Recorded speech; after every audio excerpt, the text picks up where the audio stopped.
Ayan, unang mensahe po natin galing kay Malabriga Elasned.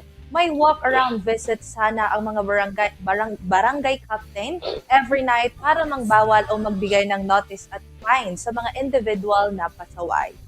Ito yung paghihigpit o pagpapatupad ng DILG doon sa curfew para sa mga kabataan. Dapat hanggang alas 10 lang, maging ang pagbe-videoke.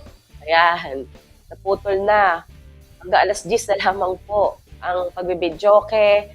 At ano pa itong isa, yung nakatopless, bawal sa lansangan. At yung pag-inom ng alak sa mismo lansangan, bawal na rin po yan. Yan po ang ipinatupad na ng DILG sa Kamaynilaan. At ito po ay gagawin din nila sa mga susunod pa na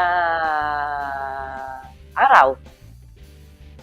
National na yan, Carmel. So yan po ay ating sanang sundin. At ang suggestion nga ni Malabriga ay dapat daw may mga barangay kapitan na umiikot din. Dapat.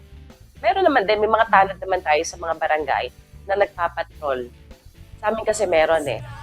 Sa inyo ba, Carmel? Meron din po. Oo, umiikot din talaga sila din doon at naka-duty rin sila. Meron kasi yung night or on ang mga tanod natin is night duty. So, yan po. Merong comment dito, nakiki?